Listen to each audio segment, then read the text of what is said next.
Capitol now, where Stephon Clark's family has kicked off what they're calling a national justice and accountability campaign in his honor. We just heard from reporter Aton Wallace out on the scene. About 100 people gathered to listen to a full afternoon planned of several speakers. You will recall that 4 years ago, Clark, a 22-year-old father of two, was shot to death by Sacramento police in his grandmother's backyard in Meadowview. They claimed he was armed with what they originally called a tool bar as they looked for a suspect in the area who'd been breaking into cars. The investigation later proved Clark only had a cell phone in his hand. His death at the hands of police sparked intense protests through Sacramento and ending with a relationship between the public and law enforcement that's still healing. And with the officers responsible still on the force, an unfulfilled desire by many for accountability. Rashid Sadiq, co-founder of LEAD, the Law Enforcement Accountability Directive, will serve on a panel about strategic justice during Clark's Legacy Weekend activities. He is live with me now. Good morning to you.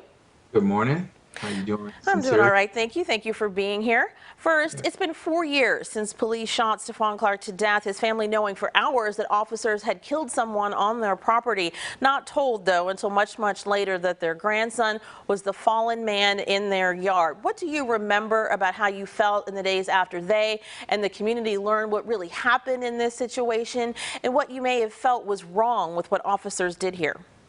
Well, I think it was an eye-opening experience for everyone who witnessed the murder of Stephon Clark via video, and not only in the street, but in his own backyard.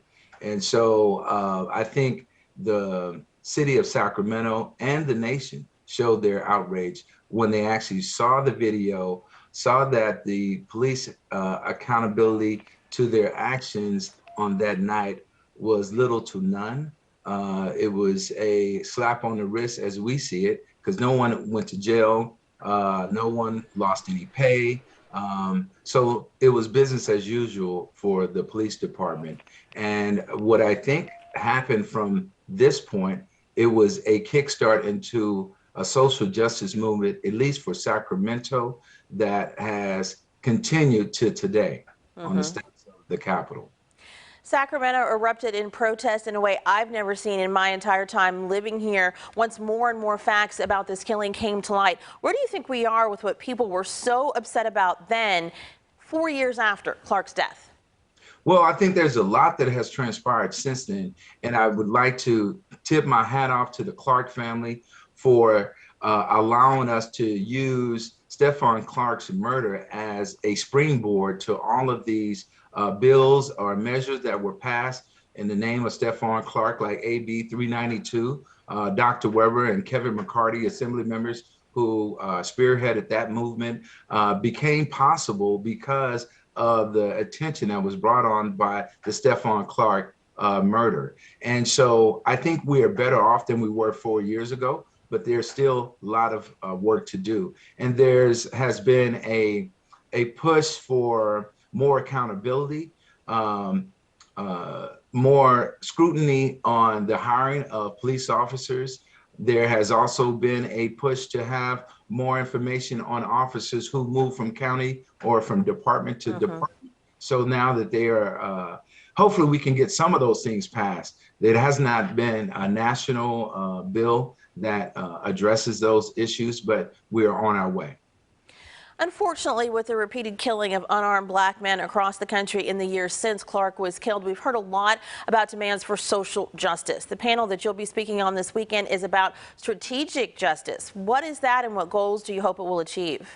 So strategic justice is just being intentional about our efforts. And so that means from the federal level, from the state level, and from the local level, and now really also into school districts. So we want to teach our young people how accountability and social justice works, and also not only the negative aspects of policing, but some of the positive aspects of policing, and promote the positive aspects of policing instead of what we always see across our news channels of the negative effects of bad policing.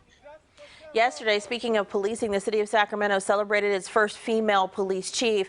Many in the fight for justice for Stephon Clark had high hopes that under the city's last chief, its first black chief, that the officers who shot Clark would be held accountable in some way. They are still on the force, not charged by the district attorney. Some have hope that something different may happen now under Chief Kathy Lester. Is that a realistic goal to you in your mind? Is that something the public and Clark's family need to let go of?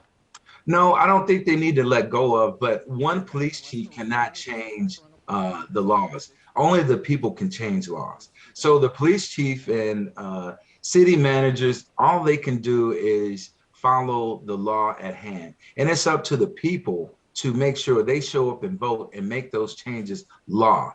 And so Chief Hahn, he had his hands tied by the police unions, the Bill of Rights of the police.